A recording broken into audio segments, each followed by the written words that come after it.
땅이 혼돈하고 하나님은 운행하시니라 라는 말씀의 제목으로 함께 은혜를 받도록 하겠습니다.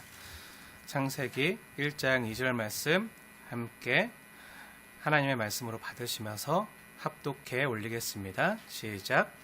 땅이 혼돈하고 공허하며 흑암이 깊음 위에 있고 하나님의 영은 수면 위에 운행하시니라. 아멘. 네, 우리는 지난주에 태초에 하나님이 천지를 창조하셨다라는 말씀을 함께 나누었어요. 그리고 이 창세기 말씀은 처음 하나님께서 구원하셨고 또 하나님을 예배하도록 부른 하나님의 백성들에게, 특히 누구였죠? 출애굽한 이스라엘 백성들에게 모세를 통해서 처음 주어진 말씀이라고 나누었어요. 네, 모세 오경 중에 한 권인 이 창세기는요, 하나님께서 이스라엘 백성들을 구원하시고 출애굽하게 하신 후에 주신 성경이라고 우리가 함께 보았습니다. 그래서 우리는 이 창세기를요, 성경의 기록 순서가 아니라 하나님의 백성들의 삶의 현장과 자리에서 이 창세기 말씀을 처음 받았던 그들의 삶의 자리에서 또 그들의 시각으로 이 창세기 말씀을 보아야 창세기 말씀을 바르게 읽을 수 있다고 했어요. 구원을 경험한 하나님의 백성들이 자신을 구원하신 하나님이 어떤 분이신지에 대해서 말씀을 통해 알아가고 또 하나님이 부르신 자신들이 원래는 어떤 존재에 있었는지 어떤 상황에 있었는지 깨달아 알도록 하신 말씀이 바로 창세기라고 했어요. 너무 감사한 것은요, 하나님께서 우리에게 이 창세기의 말씀, 태초에 하나님이 천지를 창조하시니라 라는 말씀을 주셨을 때 이 말씀이 믿어지는 은혜를 주셨다는 것, 이게 너무 감사한 것, 이건 기적이에요. 하나님의 천지 창조에 대해서 논증하거나 변증하지 않아도 이 성경의 저자인 보혜사 성령 하나님께서 우리 마음 가운데 찾아오시고 내주하셔서 성령 하나님께서 저절로 이 말씀이 정말 진리이고 하나님의 말씀입니다, 정말 그렇게 되었습니다 하고 우리 안에서 아멘으로 화답하시면서 저절로 믿어지는 은혜를 주셨다고 했어요. 그래서 우리는 성령 하나님의 조명하심과 도움으로 태초에 하나님이 천지를 창조하셨느니라 이 말씀을 그대로 믿어요, 받아요. 이 말씀을 믿고 받고 있지만요, 하지만 특별히 이 말씀에 대한 주의를 기울이지 않고 그냥 이 말씀을 읽으면요, 하나님께서 천지를 창조했다는 말씀, 즉 하늘과 땅을 창조했다는 이 창세기 1장 1절의 말씀을 우리가 어떻게 쉽게 생각하기 쉬우냐면요, 그냥 우리에게 친숙한 우주나 지구의 공간을 창조하셨다라고 생각하기가 쉬워요. 네, 그렇게 이해하셔도 괜찮아요. 나쁜 건 아니에요. 틀린 건 아니에요. 네, 괜찮지만 엄밀히 구분하면요, 창세기 1장 1절에 하나님께서 천지를 창조하시니라 할 때 그 천지의 하늘은요, 우리가 늘 보고 밟는 하늘과 땅이 아니라 하나님의 창조하신 모든 세계, 즉 시간과 공간을 포함해서 보이는 세계와 보이지 않는 모든 피조 세계를 하나님이 창조하셨다라고 선포하고 말씀하는 거예요. 왜 그런지 한번 깊이 생각해 볼까요? 여러분도 한번 창세기 1장 1절 말씀을 자세히 열어놓고 상고해 보세요. 자세히 보세요. 오늘은 좀 성경을 많이 찾아서 자세히 볼 텐데요, 1장 1절에 하나님이 천지를 창조하셨다는 말씀이 무슨 뜻일까요? 무엇일까요? 단순히 눈에 보이는 하늘과 땅을 창조하셨다는 것일까요? 그렇다면요, 뭔가 논리적으로 설명하기 어려운 부분이 생겨요. 왜냐하면요, 먼저 천지를 창조하시니라 할 때 그 하늘을 먼저 생각해 보세요. 하나님께서 하늘을 언제 만드셨죠? 몇째 날 만드셨죠? 네, 둘째 날 만드셨어요. 어디 그렇게 나오죠? 8절 말씀 보세요. 8절. 하나님이 궁창을 하늘이라 부르시니 저녁이 되고 아침이 되니 있는 둘째 날이니라. 그렇죠. 땅은 또 언제 만드셨죠? 네, 땅을 언제 만드셨죠? 네, 헷갈리시나요? 알려드릴게요. 10절 보시면 하나님이 묻을, 그러니까 육지죠. 묻을 땅이라 부르시고 모임물을 바다라 부르셨어요. 그리고 이 날이 몇째 날이냐면 13절 보면 이 날이 셋째 날이에요. 땅을 만드신 날은 셋째 날이죠. 그렇죠? 하나님 말씀대로라면 셋째 날 땅을 만드셨어요. 그렇죠? 그런데 2절 말씀을 자세히 보세요. 1절에도 천지, 하늘과 땅을 만드셨다고 나와 있는데 2절 말씀도 자세히 보세요. 2절이 어떻게 시작하죠? 네, 땅이 혼돈하고 하면서 시작해요. 그럼 2절에 창조 전에 있었던 땅은 어떤 땅일까요? 하나님께서 땅을 언제 만드시죠? 방금 보았던 대로 성경대로라면요 9절과 10절에서 보듯이 셋째 날 땅과 바다를 나누시잖아요. 또 한번 생각해 볼까요? 좀 더 들어가 볼까요? 그럼 1절에 천지할 때 지인 땅은 어떤 땅일까요?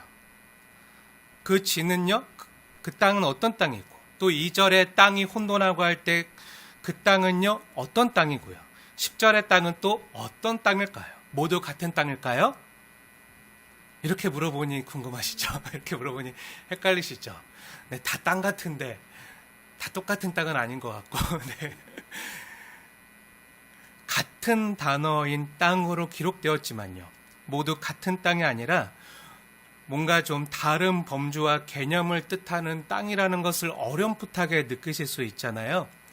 뭔가 헷갈리는 분들이 계실까봐 이해를 돕기 위해서 우리 예수님께서 우리에게 직접 가르쳐 주신 말씀으로 쉽게 알려드릴게요.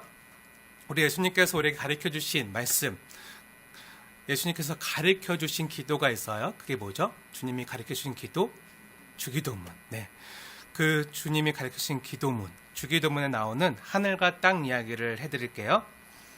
주기도문에 뜻이 하늘에서 이룬 것 같이 땅에서도 이루어지이다 할 때 예수님께서 가르치신 하늘은요 눈에 보이는 조각구름이 떠다니는 하늘이 아니겠죠.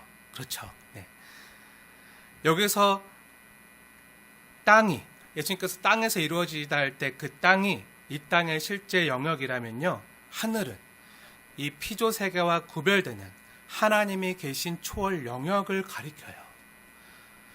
무엇보다 보이는 세계 자체가요. 이 땅에 있는 보이는 세계 자체가 어디에 기반하고 있다고요? 보이지 아니하시는 하나님의 거룩하신 뜻과 계획에 따라서 창조되고 기동하고 움직이고 있다고 지금 선언함으로써 우리로 하여금 이 땅에 있는 모든 자연 만물을 보고 이 땅에서 되어지는 일들을 보고 경험할 때마다 보이지 아니하시는 하나님이 우리와 함께 계시다는 사실을 하나님을 의식하면서 살아가도록 하나님께서 창세기 시작하시면서 이렇게 우리를 그 하나 보이지 아니하시는 하나님께로 이끄는 거예요. 보이는 세계와 보이지 아니하는 모든 세계를 만드신 하나님을 예배하고 경배하도록 지금 우리를 이끌어 주시는 거예요. 사랑하는 여러분, 제가 지난주에 이 창세기 강의를 시작하기 전에 어떤 성도님께서 목사님 요한계시록 강의가 마쳐지면 듣고 싶은 성경이 있어요. 뭐예요? 욥기 말씀을 강의해 주세요 라고 어떤 분이 욥기 말씀을 듣고 싶다고 요청하신 분이 있다고 했잖아요. 네. 그 요청을 듣는데 마음이 조금 먹먹하고 조금 아려왔어요. 아, 성도님께서 욥처럼 힘든 시간을 보내고 계신가 보다. 네. 그런 생각에 좀 마음이 먹먹해졌는데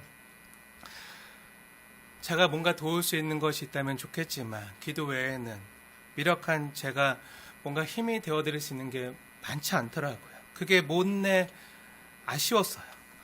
그래서 사람으로서 제가 드릴 수 있는 것은 없을지라도 주님이 그 성도님에게 주실 수 있는 것, 주님이 우리에게 주실 수 있는 것은 굉장히 많이 있을 수 있겠다. 그래서 사람이 하지 못하지만 하나님이 하시는 것으로 주님의 말씀과 주님이 도우시는 힘과 위로를 전해드리고 싶었어요. 대신 전해드리고 싶었어요. 사람이 할 수 없는 그것을 하나님이 하시거든요. 그것도 말씀만으로 세상을 창조하신 하나님께서 그 성도님과 또 오늘 이 예배 자리에 나와서 창조주 하나님의 말씀 앞에 귀를 기울인 우리 복된 성도님들에게 주님이 주시는 말씀을 오늘 함께 전하면서 깊이 상고하려고 해요. 그래서 오늘 우리가 함께 봉독한 창세기 말씀을 1장 2절 말씀을 욥기와 관련해서 풀어 가보려고 해요. 왜 갑자기 창세기에서 욥기 말씀으로 넘어가지? 창세기랑 욥기가 어떤 관련이 있다고? 그리고 창세기 말씀과 욥기 말씀이 또 예수님과는 또 어떤 관련이 있는 거지? 하고 궁금한 분이 계실지도 모르겠어요. 혹시 그렇게 궁금함을 느끼는 분이 계시다면 지금부터 제가 하나님의 말씀을 대언하는 이 이야기에 귀를 기울여 보세요. 하나님의 천지창조의 말씀은요, 1차적으로는 출애굽해서 힘겨운 광야 사막의 현실을 살아내야만 했던 이스라엘 백성들에게 모세를 통해서 성령 하나님께서 주신 책이지만요, 또한 그 옛날 고난의 현실을 살아가던 욥에게도 하나님이 주신 말씀이고요, 또한 오늘날 저와 여러분에게 주신 말씀이기도 해요. 저와 여러분 역시 이러한 현실을 가지고 있어요. 어떤 현실이죠? 오늘 창세기 1장 2절 말씀의 현실인데요. 1장 2절 말씀 함께 읽겠습니다. 시작. 하고 공허하며 흑암이 깊음 위에 있고 하나님의 영은 수면 위에 운행하시니라. 아멘. 사랑하는 여러분, 여러분은 혼돈하고 공허하며 흑암이 깊음 위에 있는 것 같은 현실을 경험하시거나 살아보신 적이 있으십니까? 삶이 뭔가 공고하고 허무하고 내가 왜 이렇게 힘들게 고생하는지, 때론 그 삶의 의미를 발견할 수가 없고, 왜 하나님께서 살아계시다고 하면서 내 삶은 왜 이 모양인지, 하나님을 믿고 살아가지만 왜 내 삶은 더 나아지지 않고 오히려 상황은 더 나빠지고 이제 내 힘으로 해결할 수 없을 정도로 내 삶에 혼돈이 가득하고 이것을 어떻게 풀어가야 되는지 알지 못해서 원망 섞인 푸념이나 기도를 해보신 분 혹시 안 계십니까? 오늘 그런 원망과 푸념을 했던 한 사람의 이야기를 해드리려고 합니다. 그 사람의 이름은 바로 욥이에요. 저는 욥이요, 이 창세기 말씀을 잘 알고 있었다고 믿어요. 왜냐하면 이 욥기 말씀을 보면 하나님이 지으신 이 창조에 대해서, 이 창조의 말씀에 대해서 하나하나 원망하는 욥의 말을 듣고 보게 되기 때문이에요. 어디에서 그렇게 볼 수 있죠? 우리 욥기 3장으로 한번 가볼까요? 욥기 3장. 욥기 말씀처럼 하나님의 창조에 대해서 가장 많이 말씀하는 성경이 없어요. 나중에 한번 궁금하시면 보세요. 특히 하나님께서 창조하실 때, 그때 욥기 38장부터 41장까지는요, 어떻게 보면 다 천지 창조에 대한 이야기예요. 근데 그 하나님의 말씀을 들었던 그 욥이 하는 말, 욥기 3장 1절 말씀부터 한번 쭉 보세요. 욥이 뭐라고 했죠? 제가 읽을게요. 한번 말씀을 자세히 따라서 읽어보세요. 욥기 3장에 보면요, 욥이 자신의 생일을 저주하면서 말해요. 1절 말씀부터 제가 읽겠습니다.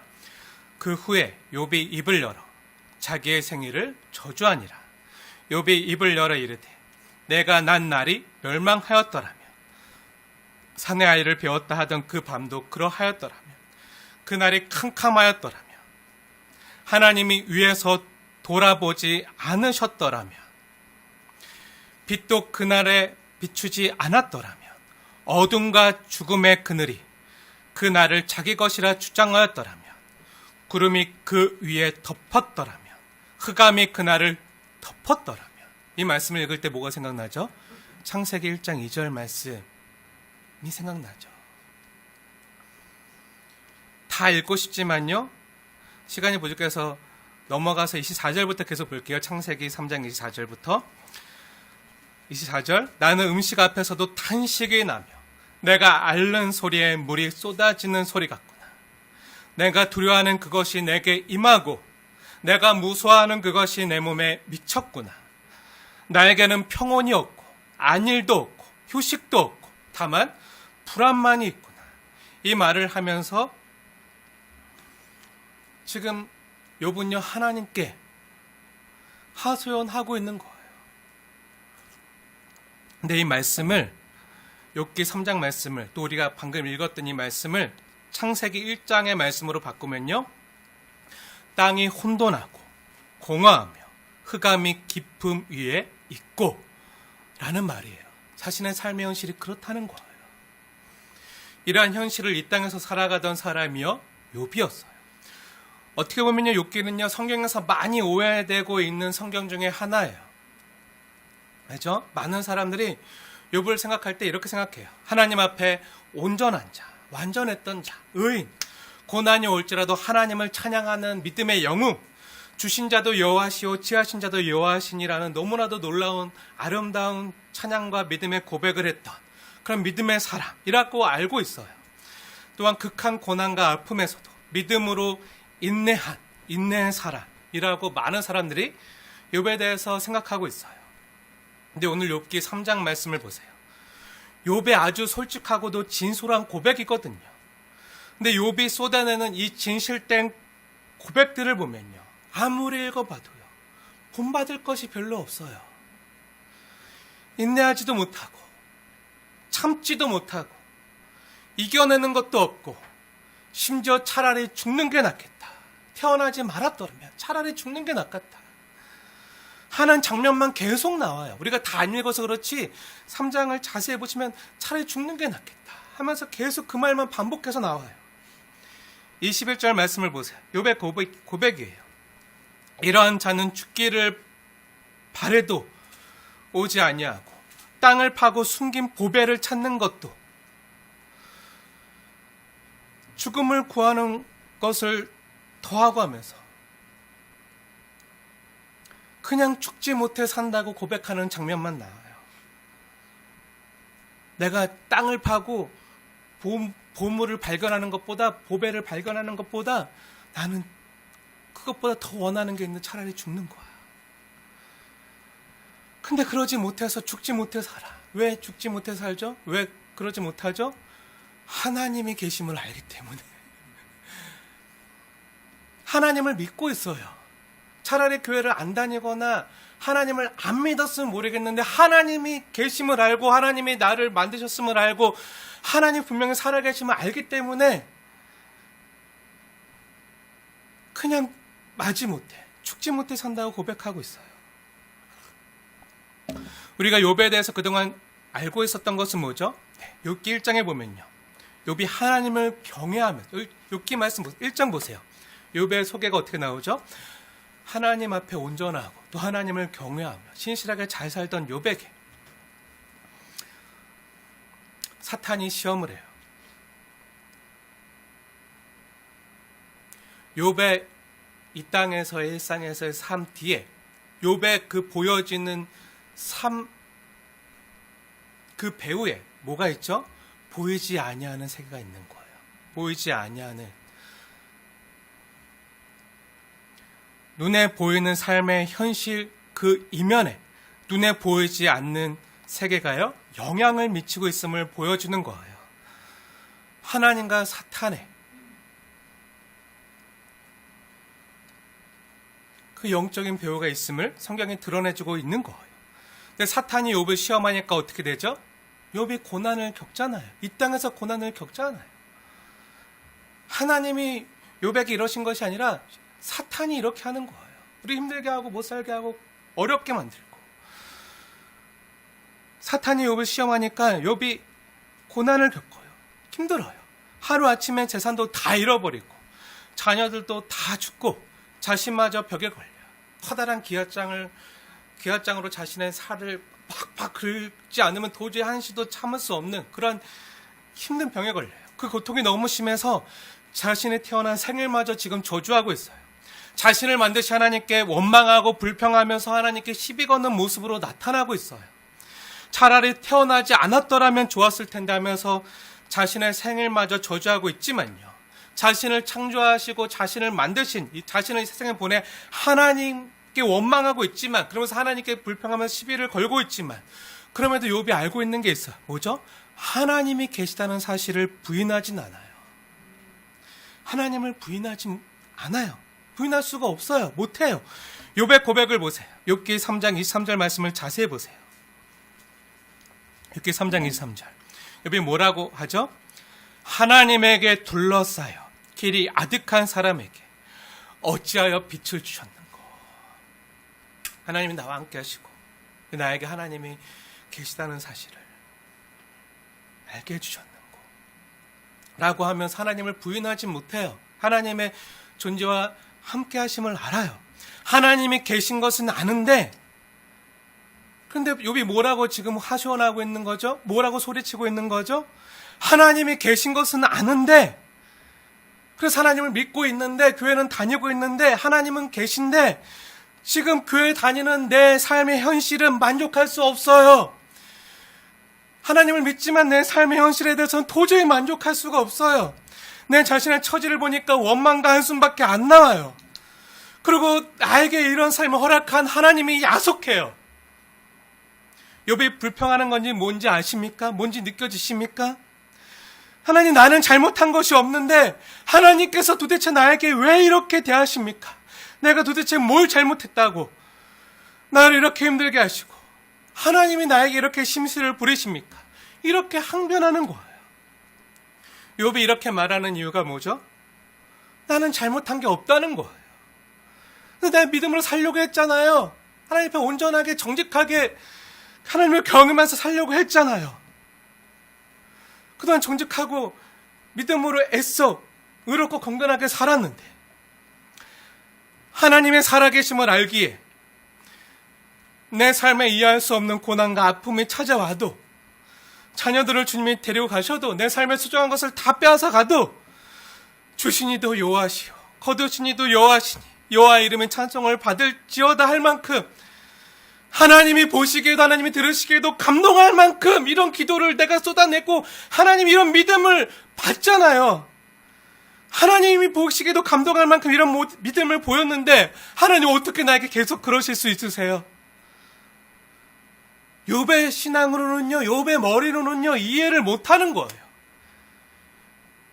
욥에게 있어서 하나님은요, 내가 하나님 앞에 정직하고 온전하고 하나님을 경외하고 하나님을 신실하게 잘 믿으면 하나님이 나에게 복을 주셔야 한다고 생각했는데, 그렇지 못한 자신의 삶을 보니까 너무 속상한 거예요. 하나님이 감동할 만한 큰 믿음도 보이고 기도도 하고 찬양도 올려드렸는데, 그렇게 해서 하나님께 이쁜 짓 해서 하나님에게 잘해서 하나님을 구슬리면 하나님이 내 편을 들어주시겠지. 그러면 하나님이 나를 잘되게 해주시겠지. 그렇게 믿었는데 자신의 삶의 현실은요, 나아지지 않는 거예요. 오히려 더 힘들어지는 거예요. 욥기 3장 25절을 보세요. 욥이 뭐라고 고백하죠? 내가 두려워하는 그것이 나에게 임하고 내가 무서워하는 그것이 내 몸에 미쳤구나. 욥이 단순히 몸이 아프다고 부르짖는 게 아니에요. 욥이 두려워하는 게 뭐죠? 욥이 무서워하는 게 뭐죠? 욥이 무엇을 두려워하는 거고 욥이 무엇을 지금 무서워하는 거죠? 욥의 환경과 형편이 어려워진 것보다, 몸이 힘들어지는 것보다 욥은요, 이해하지 못하는 것 때문에 지금 하나님께 하소연하고 간구하고 있는 거예요. 환경과 형편이 어려워진 것보다 하나님 왜 나에게, 어떻게 나에게 이런 일이 일어날 수 있는지 자신은 도저히 알 수 없다는 거예요. 이런 나쁜 일들을 계속 당하는 원인과 이유가 나에게 있으면, 나에게서 좀 찾을 수 있으면 속이라도 시원하겠는데 왜 내가 이런 일을 당하고 이런 아픔을 당하는지, 그런 원인과 이유가 자신에게 없다는 거예요. 근데 욥의 세 친구들은요, 계속 와서 욥에게 말해요. 뭐라고 얘기하죠? 욥기 전체 가장 많은 분량이 그 욥의 세 친구들이 욥에게 계속 찾아와서 너가 뭔가 잘못했기 때문에 그렇지, 그 하나님이 벌하시겠어? 너가 죄가 있으니까 빨리 회개해. 너가 죄가 있으니까 너가 뭔가 잘못한 게 있겠지. 그러니까 하나님이 너에게 벌 주시는 거라고 계속 말해요. 그러자 욥의 친구들에게 뭐라고 말하죠? 욥의 항변이 뭐죠? 그 친구들에게 계속 얘기하는 게 뭐죠? 야, 만약에 내가 잘못한 게 있으면 나 벌 받아도 싸. 내가 잘못한 게 있으면 나 이래도 괜찮아. 난 수긍할게. 근데 내가 잘못한 게 없는 것 같아. 내가 잘못한 게 있으면 내가 벌 받아도 싸지. 근데 나는 잘못한 게 없거든. 나 그 하나님 믿으면서 믿음으로 살려고 애썼거든. 하나님이 때로는 감동할 만한 그런 믿음과 그런 고백과 찬양도 드렸거든. 감사할 수 없는 환경에서 찬송을 드렸거든. 근데 나는 그렇게 잘못한 게, 내가 이런 꼴을 당할 만큼 잘못한 건 없거든. 근데 내가 지금 이렇게 힘들고 내가 이런 고난을 당하는 거는 하나님의 심술 때문이야. 내가 도저히 이해할 수 없는 하나님의 심술 때문에, 하나님의 변덕 때문에 내가 지금 이렇게 힘든 거야. 그래서 나는 억울해. 하나님이 나에게 잘못한 거지 내가 하나님께 잘못한 건 별로 없는 것 같아. 아무리 찾아도 못 찾겠어. 하고 친구들하고 계속 언쟁을 해요. 물론 마지막에 하나님께서 친구들이 잘못했고 욥이 옳다고 욥에게 손을 들어주시지만, 판정승을 내려주시지만, 욥기의 결론이 뭐죠? 욥기의 결론은요, 하나님이 잘못했다로 끝나지 않고요, 하나님이 욥에게 잘못했다로 끝나지 않고 욥이 회개하는 거로 끝나요. 욥이 하나님께 잘못했습니다. 회개하는 거로 욥기가 맞춰져요. 욥이 잘못한 것이 없는데도 우리는 알고 있잖아요. 욥이 잘못한 게 크게 없잖아요. 하나님 앞에 충실하게 믿음으로 하나님을 경외하며 살았던 그 욥을 사탄이 시기해서 욥이 이렇게 하나님께 헌신하고 하나님을 잘 믿는 거 하나님이 욥에게 복 주셨기 때문이에요. 욥에게 어려움이 있어봐요, 고난이 있어봐요, 욥이 하나님을 잘 믿나? 안 그럴걸요? 불평하고 원망하고 막 하나님께 따질걸요? 아, 그래? 그 욥의 삶 배후에 보이지 아니하는 세계가 있잖아요. 우리도 욥이 크게 잘못한 것이 없다는 것을 알아요. 욥의 말을 통해서 우리는 계속 들었어요. 욥이 잘못한 것이 없는데도 계속 이유 없는 고난을 당하고 삶이 힘들어지고 어려워지자 하나님 앞에서 원망을 하는 욥의 소리도 계속 듣잖아요. 그러자 하나님께서 욥에게 나타나셔서 어떻게 말씀하시죠? 38장 말씀 보세요. 욥기 38장. 하나님 앞에서 계속 원망을 하는 욥에게 하나님이 나타나셔서 말씀하세요. 38장 말씀 보세요. 하나님이 욥에게 나타나시자 욥이 하나님께 물어요. 뭐라고 묻죠? 하나님, 제가 무엇을 잘못했길래 저에게 이렇게 하십니까? 너무 야속해요. 라고 막 따져 물을 때 하나님이 욥에게 뭐라고 말씀하시죠? 너가 이거 그리고 저거 그때 그거 잘못했잖아. 이렇게 말씀하시지 않으세요. 그렇게 말씀하시지 않으시고 뭐라고 말씀하시죠? 38장 4절 말씀 보세요. 4절 말씀 중요하기 때문에 함께 읽겠습니다. 시작.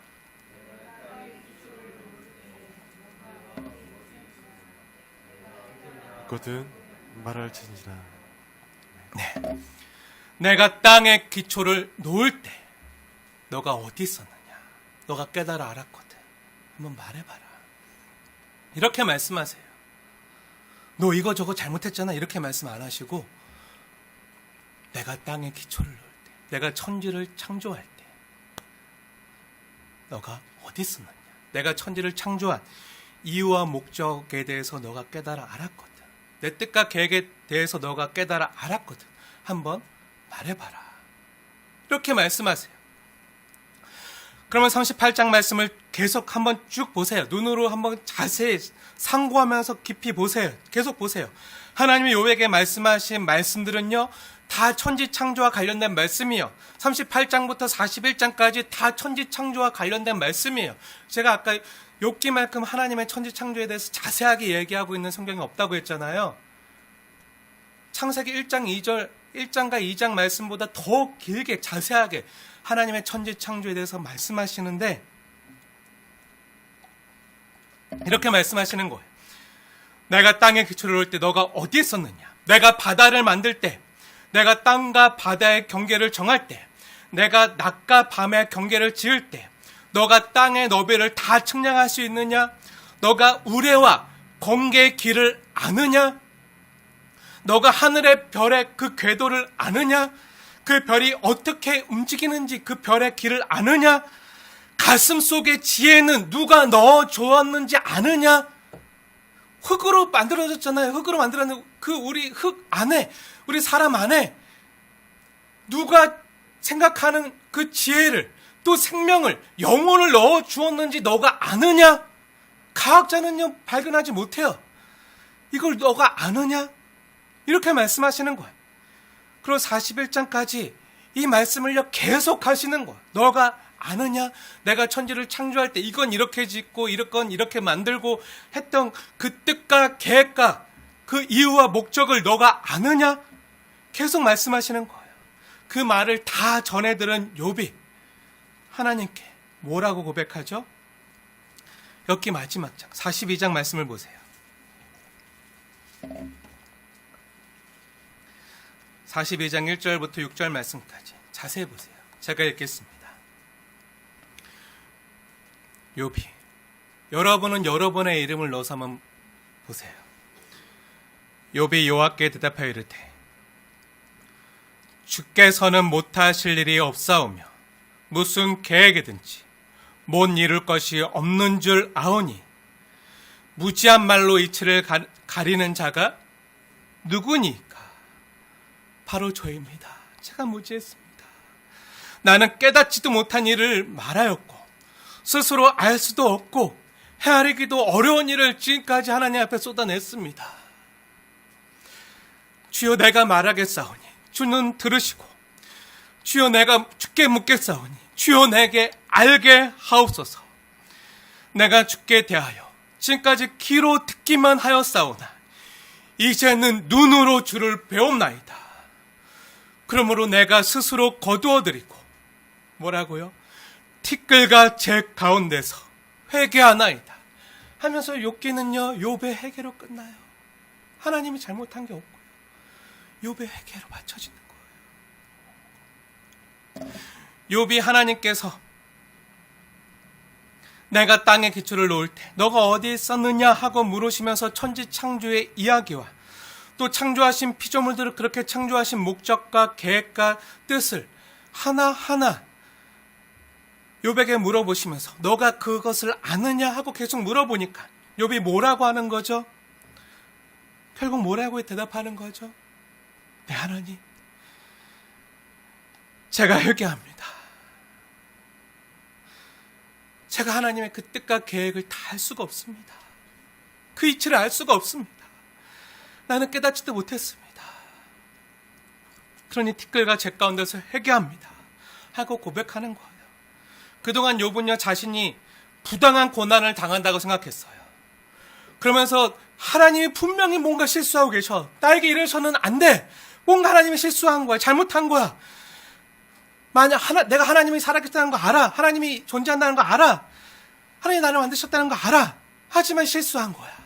차라리 만드시지도 말지. 하나님은 힘과 능력에 있어서는 나보다 우월하시지만 하나님의 계획과 하나님의 뜻과 하나님의 의도에 있어서는, 하나님의 생각에 있어서는 나보다 못해.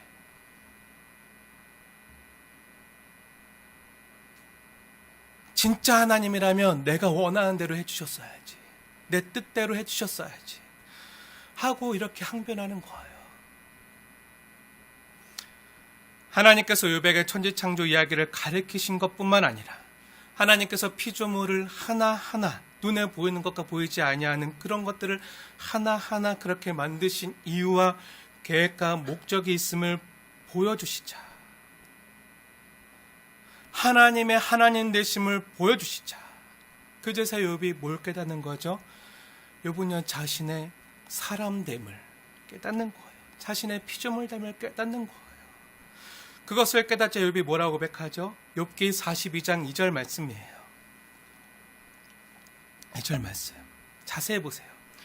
주께서는 못하실 일이 없사오며 무슨 계획이든지 못 이루실 것이 없는 줄 아오니 눈에 보이는 환경과 상황만 지금까지 보면서 이 상황과 환경이 전부인 줄 알고 이 상황 가운데 자신을 놓아도 하나님을 탓했지만 욥이 그 전에 몰랐던 것이 무엇이죠?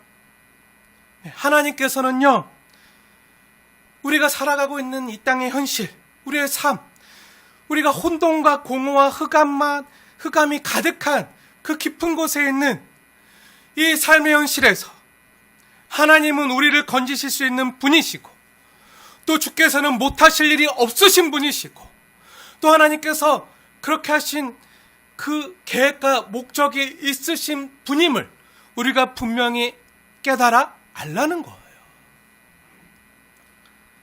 사랑하는 여러분, 욥뿐만이 아니라 이 창조의 말씀을, 처음 기록된 창세기의 말씀을 받았던 출애굽한 이스라엘 백성들 한번 생각해 보세요. 하나님 앞에 부름받아 나왔던, 하나님을 예배하러 나왔던 그 이스라엘 백성들이 하나님 말씀하시면서 받았던 그들의 입장과 그들의 자리에서 한번 생각해 보세요. 이스라엘 백성들은요, 갑자기 나타난 모세를 왜 따라야 되는지, 몇십 년 동안 잠잠했는데 갑자기 나타난 그 모세? 40년 만에 나타난 모세? 왜 갑자기 그 모세를 따라가야 되지? 뭘 믿고? 어디로? 어떻게? 다 버리라고? 그러고 따라가라고? 구름기둥과 불기둥 따라가라고? 따라가는데 삶이 더 힘들어지면, 고되면, 먹을 것이 없으면, 고기가 없으면, 물이 없으면, 사막의 삶은 더 고되고, 가도 모든 것이 부족하고 결핍되고, 밤은 너무나도 춥고 낮은 뜨겁고, 하나님이 지으신 세상이 좋다라는 말이 안 나오고, 힘들어요, 왜 이래요, 뭔가 잘못된 것 같아요, 여기가 제가 있어야 될 곳이 아니에요, 이렇게 항변하는 그 하나님이 지으신 세계가 좋다, 심히 좋다 라는 말에 동의하지 못하는 그 사람들의 삶의 자리에서 그들이 겪어보니까, 살아보니까 하나님 안 좋은데요, 힘든데요, 하나님을 믿고도 여전히 힘든데요, 하나님 믿고 따라 나섰지만, 구원을 경험했지만, 하나님의 살아계심을 알지만, 하나님 우리를 책임지는 거 알지만, 그래도 믿음으로 사는 것이, 이 광야의 여정의 삶을 살아가는 것이 여전히 힘든데요, 왜 이렇게 사는 게 힘든가요? 여전히 내가 살아가는 이 땅은 혼돈과 공허와 흑암만 가득한데요. 이런 말을 하는 우리에게요, 하나님은요, 천지 창조의 이야기를 말씀하시는 거예요. 태초에 하나님이 천지를 창조하시니라. 땅이 혼돈하고 공허하며 흑암이 깊음 위에 있었지만, 뭐라고요? 하나님의 영은 수면 위에 운행하느니라. 아멘. 이게 복음이에요. 하나님이 어떻게 하셨다고요? 그 무질서와 어둠 가운데서도, 어떻게 가야 될지 알지 못하는 가운데서도 하나님의 영이 운행하셨다고요. 하나님의 영은 그들과 함께 하셨다고요. 이게 무슨 말이죠? 하나님께서 혼돈하고 공허하고 흑암이 깊음 위에 있는 것 같은 그 우리 내 삶의 자리와 상황에서도 하나님께서는 뜻과 계획을 가지고 계셨다고요. 그리고 욥기 42장 2절 말씀처럼 하나님이 뜻하시고 계획하신 것처럼 주께서는 못하실 일이 없사오며 무슨 계획이든지 못 이룰 것이 없는 분, 없는 것에서 있게 하시는, 무에서 유를 창조하는, 아무것도 없던 혼돈과 공허 속에서 이 세상의 모든 것을 아름답게 창조하실 수 있는 분, 우리를 그냥 내버려 두지 아니하시고 우리와 함께 하시면서 하나님의 신은, 하나님의 영은 운행하시면서 우리를 하나님이 만드신 가장 아름답고 보기 좋은 삶으로 하나님께서 인도하시는 분, 창조의 하나님, 구원의 하나님을 지금 선포하고 있는 거예요. 못하실 일이 없사오며 무슨 계획이든지 못 이룰 것이 없는 분, 그분이 하나님이시라고요. 혼돈과 공허와 흑암 가운데 살아가지만 우리에게 희망이 있다고요. 그 희망이 뭐죠? 우리에게 있나요? 아니요, 없어요. 그 희망이 어디 있죠? 우리를 건지실 수 있는 능력이 하나님에게 있다고. 우리 희망이 하나님에게 있다고요.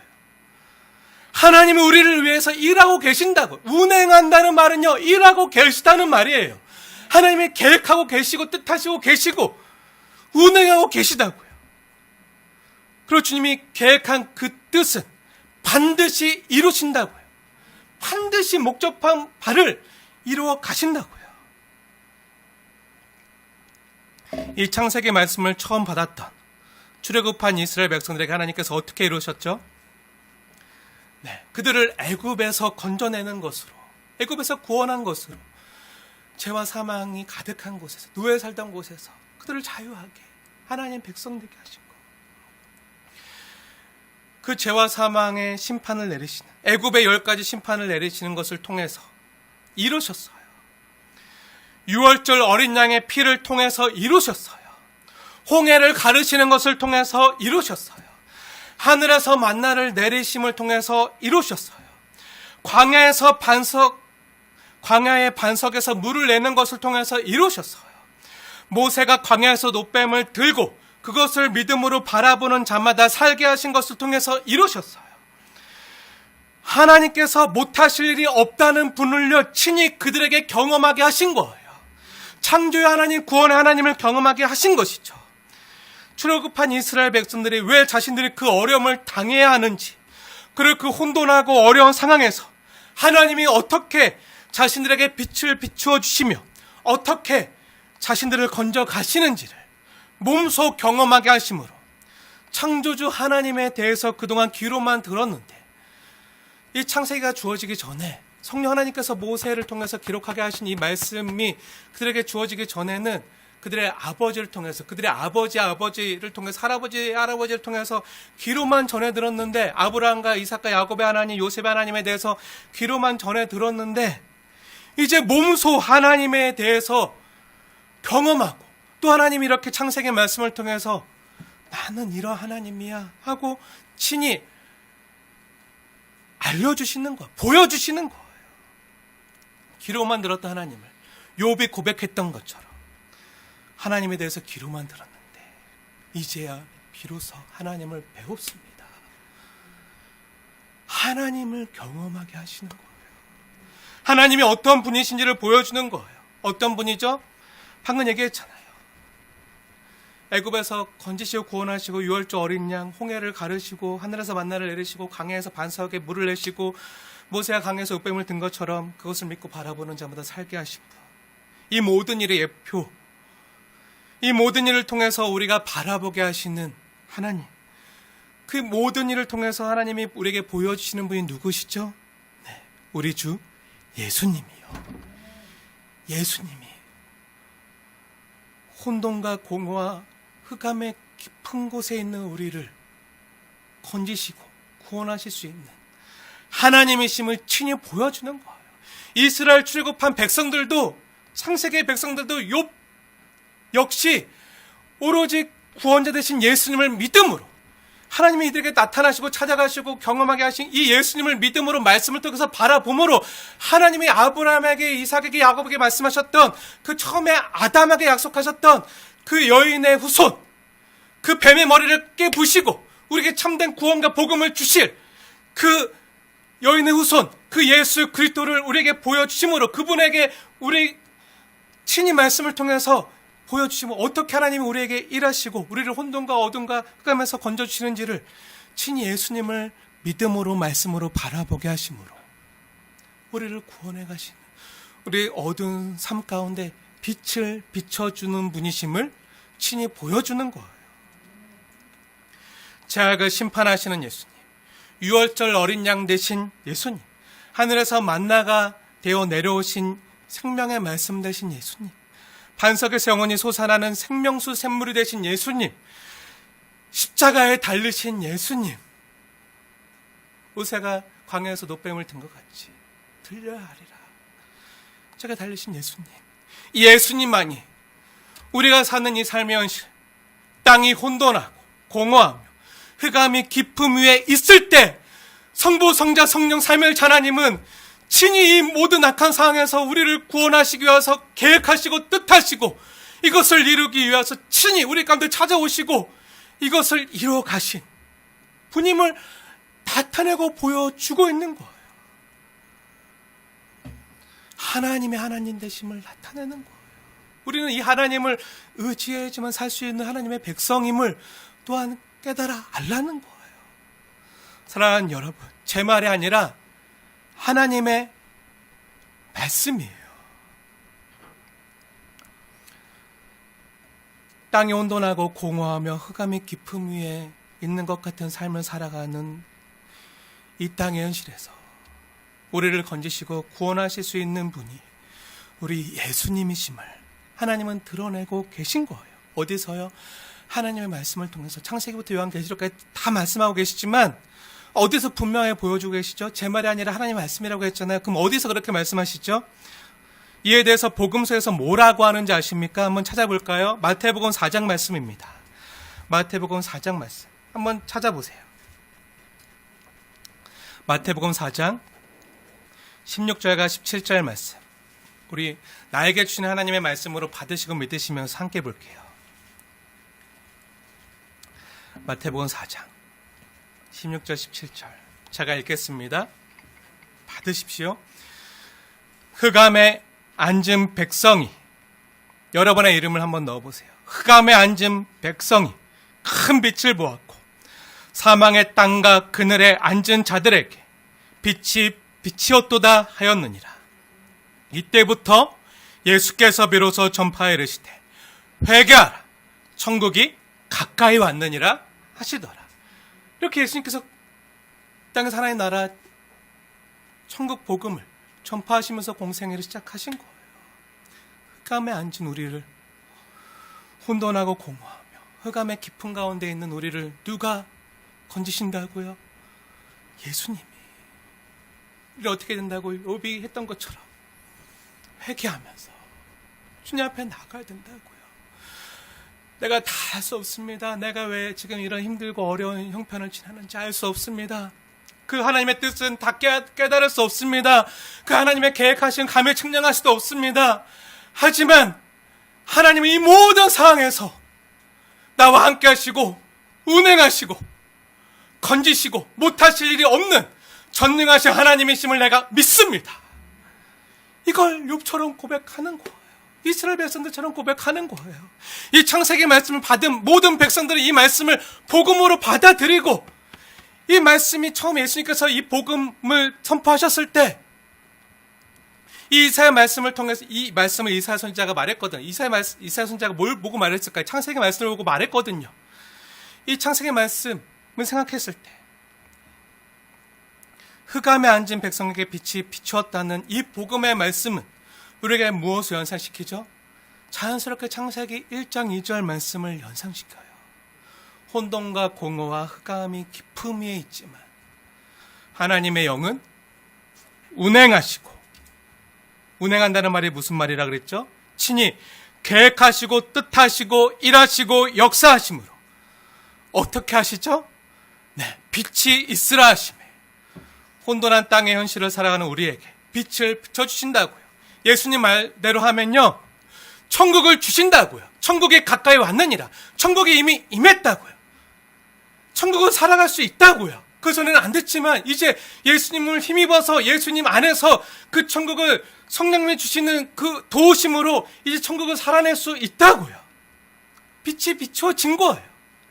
사랑하는 여러분, 이 창조의 역사는요 지금도 계속되는 줄 믿으시기 바랍니다. 그럼 하나님께서 이 땅을 내가 이렇게 창조했다, 천지를 창조했다, 이렇게 창조했다, 이렇게. 그리고 예수님께서 다시 말씀하시는 거 보죠? 새 하늘과 새 땅을 내가 너에게 다시 줄 것이다. 성경이 말하는 건요, 하나님 나라를 하나님 우리에게 주신다는 거예요. 천국을 주신다는 거예요. 내가 지금 왜 내가 이런 혼돈과 공허한가, 흑암의 깊음 위에 있는지 모르겠지만 그 뜻은 다 깨달을 수 없지만 하나님이 어떤 분이심을 믿습니다. 내가 지금 왜 이렇게 힘들게 살고 가난하게 살고 내 몸이 이렇게 아프고 힘든지 알 수 없지만, 다 헤아릴 수 없지만 나는 하나님이 어떤 분이심을 믿습니다. 창조 하나님을 믿습니다. 죽은 자도 살리시는 하나님의 능력을 믿습니다. 그 하나님이 나와 함께 하시고 내 삶을 운행하시는 하나님이신 줄 믿습니다. 나에게 주시려는 것은 하나님 나라임을, 천국임을 믿습니다. 나에게 빛을 주시는 하나님을 믿습니다. 그리고 그 예수님을 믿고 살아가는 사람들은요, 예수 안에서 이러한 천국이 우리 삶 가운데 하나님의 운행하심, 계속됨을 믿고 이 창조의 역사를 오늘 지금 여기서 매일매일 맛보면서 살아가는 백성임을 믿으시기 바랍니다. 창조의 역사는요, 그 옛날 태초에 한 번 있었던 것이 아니라 날마다 우리 삶 가운데 계속 되어지는 거예요. 어떻게 해요? 예수 안에서, 예수 안에서, 성령님 안에서 날마다 새롭게 우리 안에서 선한 일을 창조하신 그 분 안에서 날마다 창조의 역사는요 일어나는 거예요. 우리 삶 가운데 계속됨을 믿으시기 바랍니다. 우리의 삶이 어떤 혼돈과 공허와 흑암 가운데 있든지 우리 주님께서 이 악한 상황에서도 운행하시고 일하시고 구원해 가시는 분이심을 믿으십시오. 못하실 일이 전혀 없으시고 저와 여러분을 향한 하나님의 그 깊은 계획과 뜻이, 하나님이 목적하신 그 일이 반드시 이루어지고 하나님은 못 이루실 것이 없는 분이심을 믿으십시오. 그것이 어떻게 나타나죠? 성경에 창조와 구원과 하나님 나라의 완성으로 나타나잖아요. 하나님 분명히 목적한 것을 이루신다는 거예요. 나에게 목적하신, 나를 지으시고 보내신 그 목적을 하나님 반드시 이루신다는 거예요. 하나님은 운행하십니다. 하나님이 여러분과 함께 하십니다. 저와 여러분을 위하여 이 세상을 창조하시고 우리를 창조의 면류관으로 토기장이신 하나님께서 정성껏 손으로 빚어 생기를 불어넣으신 그분의 열심과 사랑으로 결국 우리를 둘러싼 모든 혼돈과 공허와 흑암에서 우리를 건지시고 예수 안에서 빛을 비추어 주심으로 이 일을 이루어 가십니다. 믿으십시오. 창조는 우리가 하는 것이 아닙니다. 창조는 하나님이 하십니다. 여기에 저와 여러분의 믿는 바, 소망과 자랑이 있습니다. 기도하겠습니다.